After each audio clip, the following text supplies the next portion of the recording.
es clave para el desarrollo de las plantillas o la propuesta de plantillas que nosotros vamos a plantear.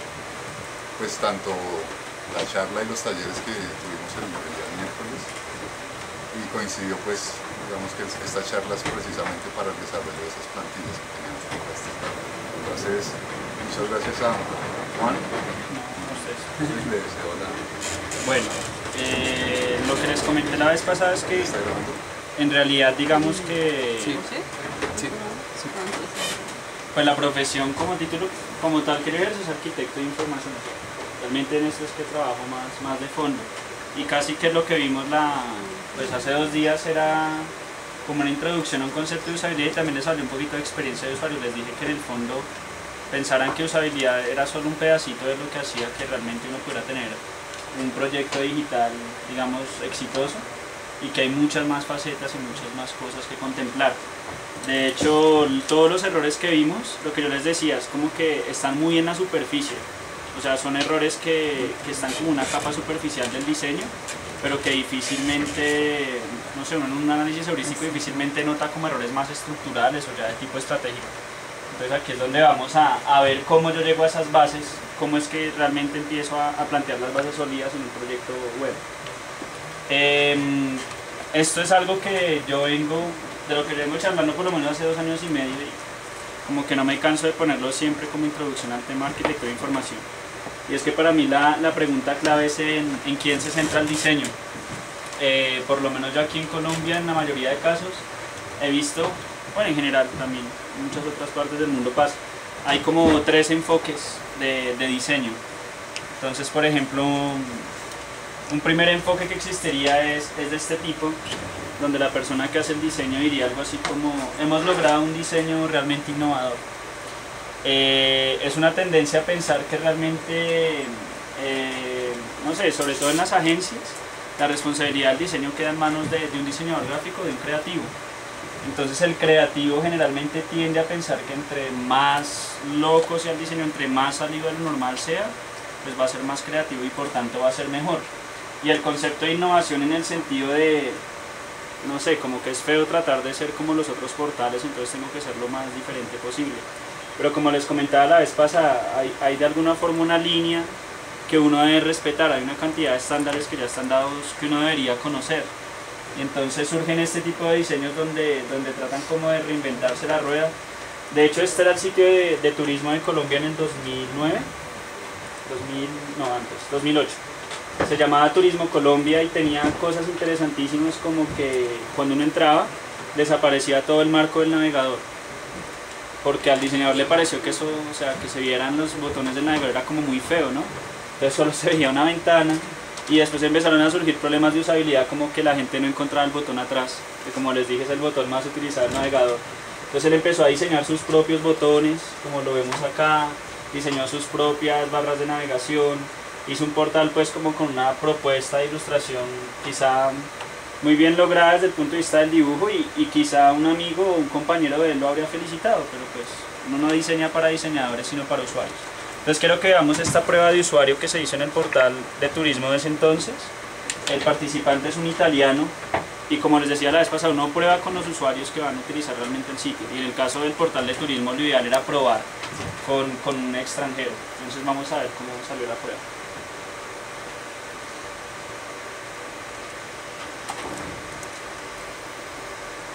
Llegando a la burla desde turismo, pero Inicialmente se le pregunta que, viendo el sitio, de qué cree que se trata. sí, luego uno ve que tiene que ver con turismo, porque hay como estas botones, Pro Sport, Colombia, como de promoción turística, es como si no fuera por eso no se entiende que tiene una vocación turística. No sé, no me gusta. Todo esto es antes de empezar la prueba de inicio, la prueba de usuario en sí, ¿no? Es como apenas una forma de familiarizar al usuario primero con el sitio antes de comenzar a hacer las tareas. Sí, lo que te hace entender cuál es su vocación, lo que quiere obtener en su sitio internet, los servicios que brinda. parecen como bonitos a verlos, me parece como simpáticos, ¿no? No sé, no me parece que brinde mucho en un sitio turístico. Yo hubiera preferido como las fotografías de algo como específico de Colombia. Ahora sí empiezan, pues una de las tareas es encontrar el parque Amayacu. El audio está adelantado, por eso es que son así, se ha dañado. En realidad hay varios errores de usabilidad, el que les contaba la vez pasada, los desplegables. Es una de las cosas que más dificultó la tarea, porque si ustedes se fijan, cada vez que él intenta explorar, eso se cerraba y le tocaba volver a empezar. Entonces en últimas, pues él se desesperó. Aquí hay un error que habríamos podido detectar ayer, pero ahorita les voy a hacer hincapié en un error ya de tipo estructural que tiene que ver más con arquitectura de información. Ahí diríamos que es un error de diseño de interfaz haber pensado en desplegar de tantos niveles. Una tarea como esta, fundamental en un sitio de turismo, imprimir la página. Y por supuesto no había cómo, porque habían eliminado los botones de navegador. Me parece un sitio así con estos dibujitos bonitos, así, pero me da como la imagen de un sitio muy mal organizado, entonces Se le nota. Sí, visualmente. comunicarse con ellos, parece que hagan para que alguien no se comunique. Bueno, fue un formulario de contacto Solo eso me... y en el formulario de contacto el botón de enviar quedaba debajo del pliegue, y como las barras de scroll no estaban las del navegador sino unas que el mismo diseñador hizo, entonces él no se dio cuenta que estaba debajo y dice como que no vale ni siquiera la pena enviar un correo porque no se ve ni el botón ni nada. Aquí se refiere a la página de introducción, la página splash. Una esperanza. Es lo último que pierde. Entonces, bueno, lo que les decía, hay varios errores en el fondo en esta interfaz. Uno nota errores de usabilidad, ¿no? Entonces, si estuviéramos en el enfoque de hace 2 días, uno diría no tiene un motor de búsqueda, está utilizando un menú desplegable de muchos niveles, en fin, o sea, uno empieza a encontrar varias cosas, contenido que parece publicidad, El logo. pero el logotipo. Pero desde el punto de vista de arquitectura de información hay un problema más grave y es la forma como están categorizados los destinos. De hecho aquí, si se dan cuenta, aparece Caribe, Andes, Amazonas, Pacífico, Orinoquía. Normalmente un extranjero no sabe ni siquiera ubicar a Colombia en el mapa de América y la mayoría piensan que Bogotá es, no sé, la costa, entonces vienen ahí con ropa para tierra caliente y todo. Mucho menos van a saber cómo estamos divididos nosotros. Entonces se nota un clarísimo enfoque a digamos, diseñar o haber diseñado el menú pensando como piensa un colombiano, que quizás sí nosotros encontraríamos, pero para un extranjero este no es el enfoque válido. Y aunque no hubiera estado el menú desplegable, igual para él hubiera sido muy difícil encontrarlo porque esto es enfrentarse a algo que él no conoce, él está buscando algo que realmente, pues la geografía no era un muy buen esquema, ¿no? Aparte pues hay como un asunto aquí en el menú, rótulos un poco ambiguos como Colombia, pero Colombia ¿qué? O sea, ¿qué va a encontrar ahí, no? Varias cositas, pero ya más adelante vamos a detallar sobre eso. Esto por supuesto para mí es diseño centrado en el diseñador, entonces es el típico diseño que el diseñador hace pensando o bien en ganarse un concurso, o bien en pensar, dejar en claro que fue súper creativo, etc. Hay otro enfoque de diseño que es este video ya lo vimos ayer, que fue el de la prueba en el sitio web de la Contraloría. Si recuerdan, pues básicamente era un botón que decía imprimir, que en realidad no sí podía generar el certificado, pero la mayoría de las personas pensó que sí iba a imprimir, entonces no realizó la tarea.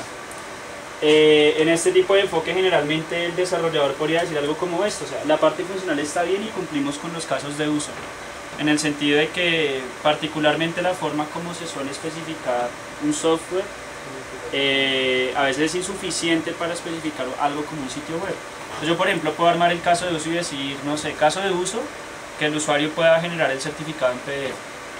Entonces claro, o sea, es tan abstracto que en realidad no me pone a pensar en cosas como que Marco Fidel tiene 55 años y posiblemente haber utilizado esos textos tan pequeños no hubiera funcionado. Y aparte la forma de testearlo es complicado porque generalmente lo testea el mismo desarrollador o alguien que está muy involucrado al desarrollo dentro del equipo. Entonces seguramente lo que ustedes decían ayer, ellos le daban a ir a imprimir y decían, ay sí, sí está generando, pero nunca realmente se llegó a hacer la prueba con un usuario real. Para mí esto es un típico ejemplo de lo que yo llamo diseño centrado en el desarrollador. Y es un diseño que generalmente se centra más en la tecnología que en otra cosa. Yo lo digo incluso por experiencia propia, porque cuando yo formé mi empresa hace como 2 años y medio, este era el enfoque que yo seguía. O sea, uno quería convencer al cliente de que el portal iba a tener éxito porque iba a estar hecho sobre cierta plataforma, no sé, Drupal, Joomla, un CMS privativo. O sea, la gente tiende, sobre todo muchas personas tienden a usar esto como un argumento de venta. O sea, pretender que es la tecnología la que hace bueno el sitio. Pero, pues nada, les confieso que cuando entré a Astrolabio para mí fue una experiencia muy interesante, porque en Astrolabio había muy poco conocimiento sobre desarrollo. Como yo venía como de una línea de desarrollador y siempre como conociendo muchas cosas desde el punto de vista técnico, pero Astrolabio había logrado hacer, sin conocimiento técnico y utilizando un CMS en ese momento que era Joomla, un trabajo de excelente calidad, sobre todo porque el énfasis estaba puesto en otras cosas, o sea, estaba puesto en conocer al usuario, en una interfaz muy bien lograda. Eso para mí fue un choque muy interesante, porque como que todo lo que yo venía trayendo de estar siempre pensando sobre qué tecnología iba a funcionar, etc., me hizo despertar y darme cuenta que en realidad los sitios son buenos no por la tecnología que está detrás, eso puede ayudar o no, pero en últimas eso es completamente ajeno al usuario, y el usuario no le importa si está hecho en PHP o en .NET o en lo que sea, lo que le importa es que funcione y que cumpla el propósito para el cual él cree que está diseñado. Hay un tercer enfoque que quizás es el enfoque más dañino que yo he encontrado, que es este. Normalmente a este enfoque le siguen frases como: yo quiero algo más dinámico, no me le puede poner musiquita, o no podemos poner el logo a dar vueltas, es que lo siento como muy estático, es que yo siento que no. Eso es típico de este enfoque de diseño. Yo estuve trabajando en un portal para una clínica estética, y dentro de la arquitectura de información uno hace como un análisis de sitios similares. En el segmento de las clínicas estéticas sí que es típico este tipo de diseño, porque prevalece mucho la opinión del cliente. Entonces todos los sitios son como en primer plano la imagen del médico, el currículum, una cantidad de cosas, pero que en el fondo no responde a la necesidad que tiene la gente que se quiere hacer una cirugía estética, que quizá tiene en mente preguntas más interesantes como si es peligroso, si la cirugía es ambulatoria, cuánto cuesta, cuánto dura el procedimiento. Yo creo que saber de dónde es graduado el médico, claro, es importante, pero no es de pronto la información que de primera mano necesita un usuario. Y no solo pasa en ese contexto, pasa también sobre todo en las grandes organizaciones, y no me cabe duda de que muchos de los errores que veíamos ayer son parte de una influencia muy fuerte del cliente en el diseño. Por ejemplo, yo he encontrado frases como esta: ninguno de los 30 campos del formulario de registro sobra porque necesitamos recopilar datos. O es que si usamos vínculos externos en una misma ventana vamos a perder usuarios. O esta, que sí es todavía más típica, que les salga uno con algo como: ¿por qué el área de desarrollo, macrogestión y posicionamiento socioestratégico no está en el menú principal? La típica en la que, digamos, la organización espera que el menú del sitio, la navegación del sitio, se ajuste al organigrama de la compañía. Entonces se espera que el sitio esté organizado de acuerdo a como la compañía lo entiende, pero que obviamente no corresponde necesariamente a lo que los usuarios esperan. Yo digo que este es el enfoque más destructivo, porque el diseñador o el equipo de desarrollo termina siendo un títere sin criterio respecto a cómo hacer las cosas, y es el cliente el que en últimas, digamos, termina tomando las decisiones estratégicas. Me parece crítico, sobre todo porque yo tengo la total confianza de que si un cliente contrata a un equipo es porque en realidad no sabe de internet, ¿no? Y qué lástima que muchas veces los equipos de desarrollo tengan que ceder ante esa presión del cliente. De pronto a veces por una entrega, por una aceptación, por un visto bueno, se tiende a perjudicar el producto. El problema es que a largo plazo, no sé, o sea, probablemente ese cliente alguna vez conozca a alguien que haga bien las cosas. Entonces en ese momento va a señalar a los desarrolladores o a los diseñadores y les va a decir: oiga, ¿usted por qué me dejó hacer esto? Porque usted no me advirtió que eso que estábamos haciendo está mal. Para mí este enfoque es bien dañino. Yo encontré un ejemplo muy interesante de diseño centrado en el cliente. Yo esta charla la di también en la Universidad de la Amazonía, pues un poco más recortada. Y creo que ayer les conté, hay un menú acá que es el menú de planes, ¿no? Si lo ven acá.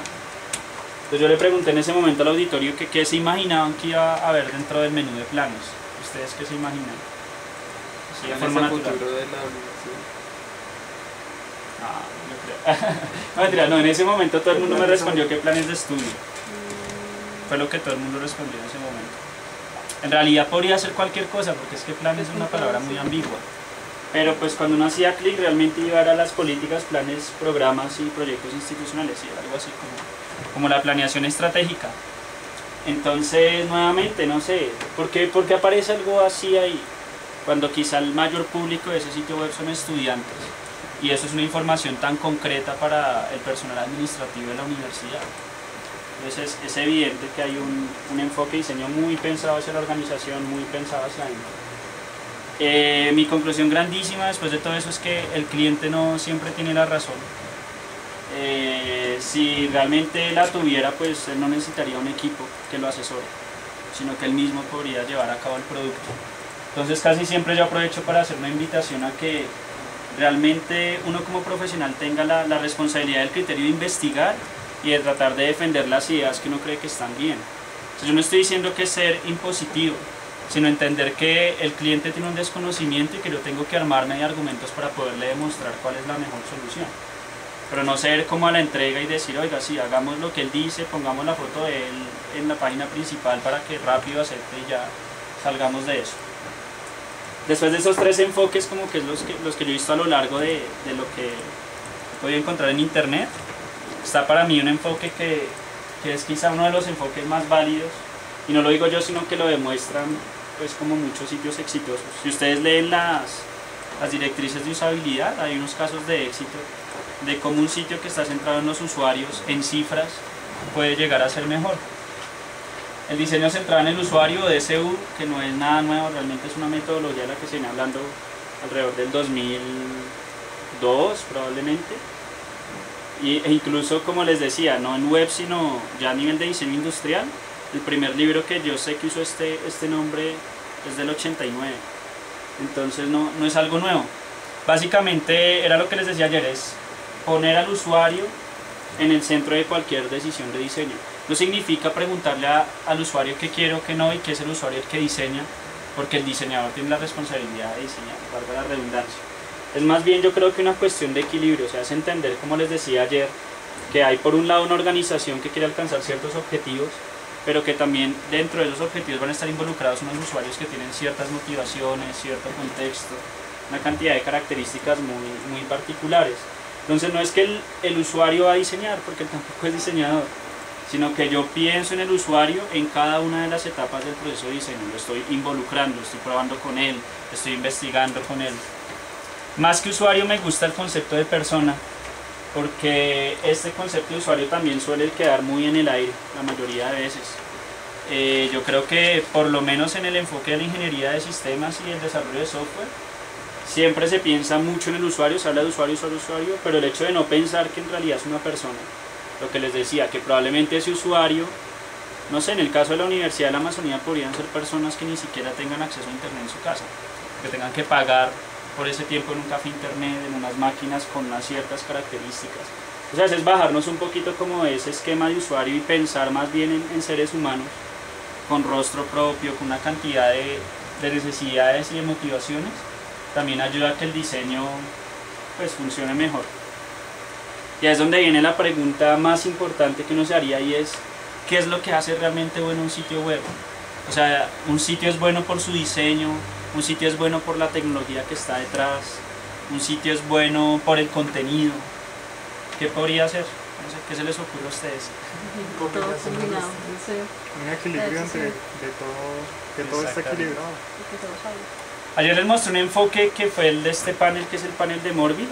Hay otro enfoque también, una forma de mostrar lo que es la experiencia de usuario y alguna forma de entender un sitio y una aplicación, que es esta.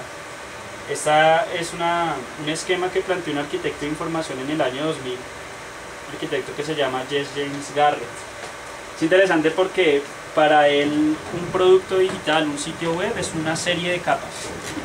Entonces, si se dan cuenta, la capa que está de fondo es la capa estratégica, le sigue una capa de alcance que está relacionada como con los objetivos, una estructura que está relacionada con las formas de navegación que yo proporciono para que la gente encuentre lo que busca, una relacionada con el esqueleto, que es la prioridad que da a la información y la distribución, y por último la superficie, que es como ya la parte como tal de interfaz, lo que está a más alto nivel, donde normalmente trabajan los diseñadores gráficos. Nosotros siempre tendemos a arrancar por acá. El grave problema con esto es que cuando yo empiezo a trabajar por acá, atacar los problemas que están en la base es mucho más difícil. Pues digamos, uno tiene que entender que estas capas de alguna forma están muy estrechamente relacionadas, y que yo tengo que entender que cualquier decisión que yo no tome correctamente acá va a ser mucho más costoso más adelante. Que es lo mismo que sucede con un edificio, ¿no? O sea, si yo no hiciera los cálculos adecuados, si no hiciera la planeación adecuada antes de comenzar la construcción, podría ser muy costoso. El segundo enfoque de experiencia de usuario del que les hablé es es el panel de Morville. Este es como muy explícito, ¿no? Yo creo que es supremamente claro. Y el de Morville a mí me gusta porque es un poco más sutil. En realidad es como más flexible el poderlo ver como convergencia de facetas. Y no sé, me pareció elegante como la forma en la que él lo planteó, sobre todo porque la articulación de todos estos elementos generan un valor agregado, y porque aquí, digamos, sí queda muy claro como a nivel estructural qué es lo que está detrás de un sitio. Aquí se entiende también como aspectos de esas capas que no se ven en el diagrama de Garrett, digamos como la accesibilidad, todo eso no es explícito en el diagrama de Garrett. Cuando uno habla de arquitectura de información, generalmente trabaja sobre partes muy concretas de la experiencia de usuario. Desde el enfoque de Garrett uno está trabajando sobre todo en estas 4 capas, se mueve uno acá. En realidad el resultado de mi trabajo rara vez ha sido un diseño gráfico, creo que nunca, salvo así contadas excepciones donde me han pedido como que diseñe algo. En la mayoría de casos yo lo que entrego es como lo que entregaría un arquitecto en términos de planos, o sea, cosas, y ahorita vamos a ver lo que se llaman wireframes, que son como unos prototipos que no tienen ni color ni diseño, sino que solo se concentran en estructura y en jerarquía de la información. Entonces uno está trabajando como arquitecto acá, en plano estratégico, de objetivos, de estructura, cómo va a encontrar la gente lo que está buscando, y en la distribución de la información. Desde el punto de vista de Morville uno está trabajando sobre todo en estas 4 capas. O sea, uno está tratando de que realmente haya un valor, de que haya un concepto de utilidad, lo que les decía ayer. Puede que el producto sea bueno, sea fácil de usar, pero si no correspondía a una necesidad de los usuarios era inútil. Entonces en el fondo no funciona muy bien. Y esto que es la parte de encontrabilidad, o sea, que realmente la persona pueda llegar a encontrar eso que está buscando. Eso hoy en día uno lo puede entender desde 2 ópticas. Una encontrabilidad, digamos, global, el hecho de que, por ejemplo, si alguien no conoce mi sitio a través de un motor de búsqueda como Google pueda llegar a encontrarme, pero también se refiere a la encontrabilidad dentro del sitio, o sea, asegurarme yo de que esa información que la persona necesita la puede encontrar dentro de toda la estructura del portal. Por eso es que, sobre todo hoy en día, yo siento que aprender de posicionamiento en buscadores es indispensable para un arquitecto de información, y por eso es que desde hace como 1 año y medio, por ejemplo, he volcado mucho mi interés hacia esos temas. Esto me pareció muy interesante, o sea, preguntarse uno cuánto afecta realmente una mala arquitectura de información a los usuarios. Nielsen, lo que les decía, que es como quien hace unos estudios así a gran escala, hizo varias pruebas de usabilidad, unas en el 2004 y en el 2009, y ellos anotaban los errores de usabilidad así como los anotábamos nosotros ayer, pero en pruebas con usuarios, ¿no? Análisis heurísticos, y después cogían todos esos errores y los clasificaban en varias categorías. Entonces veían si era un error de diseño, si era un error funcional, si era una falta de contenido y si era un error de arquitectura de información. Generalmente uno dentro de los errores de arquitectura de información asocia cosas como menús mal nombrados, digamos estructuras de menú muy profundas o mal organizadas, poca jerarquía en la información. Entonces es interesante porque, digamos, todo esto representa realmente donde no hubo fallas, donde hubo éxito. Pero si se dan cuenta, siempre, casi siempre la arquitectura de información en una proporción es el 50%, o sea, contiene el 50% de los problemas de un sitio web, los problemas de usabilidad. Pues por ejemplo, aquí tenemos muchas categorías, aquí donde dice otros podría estar diseño de interfaz, funcionalidad, servidor, 10.000 cosas. Y toda arquitectura de información es el otro 50% de los problemas. Entonces digamos que afecta bastante. Y ya viene aquí la pregunta más interesante, que es arquitectura de información. Y aquí también hay que hacer una diferenciación. Realmente, como tal, la arquitectura de información no surgió necesariamente para Internet, sino que es una disciplina que viene más como de las personas que trabajan en bibliotecología y todo ese asunto.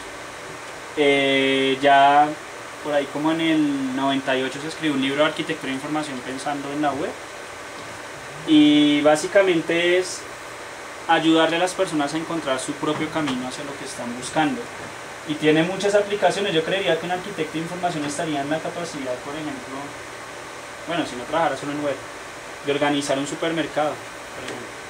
O sea, cuántas formas, cuántas posibilidades hay para encontrar un supermercado.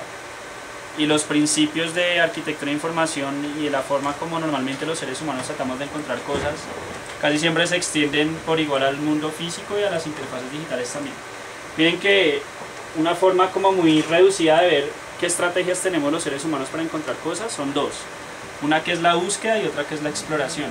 Entonces, por ejemplo, yo llego a un supermercado y si yo soy el tipo de persona que soy más de búsqueda, me voy por todos los estantes hasta que encuentro lo que quiero y nunca pregunto.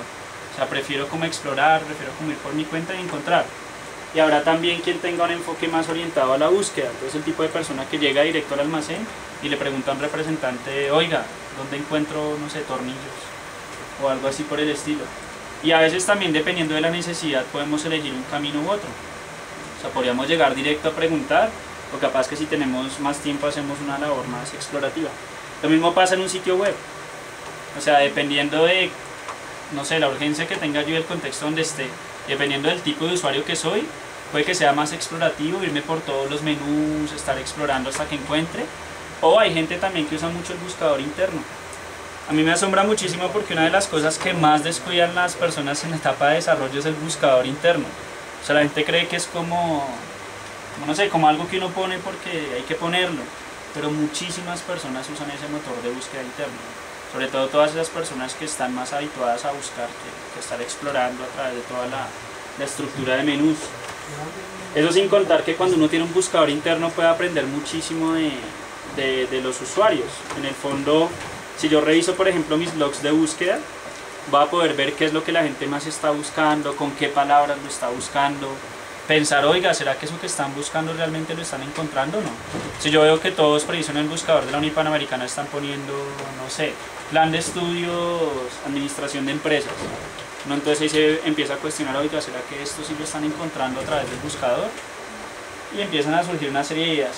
Entonces, lo que les decía, es interesante ver cómo a veces muchas de las cosas que vamos a ver aquí de arquitectura de información se pueden extender también a otros contextos. Y también para adentrarlos un poco, algo como lo que hice la vez pasada, de pararlos un poco en para dónde iba la usabilidad.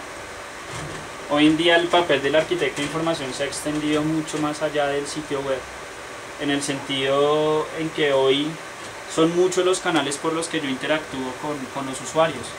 O sea, podría bien interactuar conmigo a través de un sitio web, o a través de un call center, o a través de un punto físico, desde diversos dispositivos, de diversas formas, pues.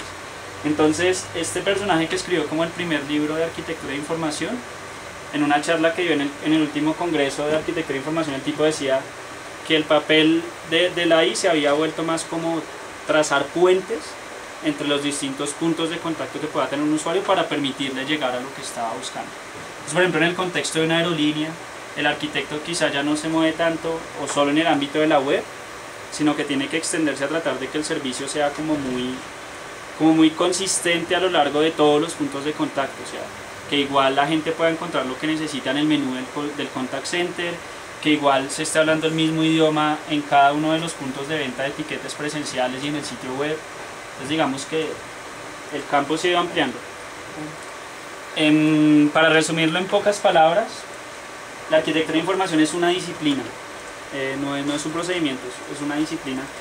Y acuérdense que usabilidad era un atributo, ¿no? Hay que diferenciar ahí. Normalmente uno trata de organizar contenidos u objetos, podríamos llamarlos objetos para ser más genéricos, describirlos claramente y brindar a las personas los mecanismos para que ellos puedan encontrarlos.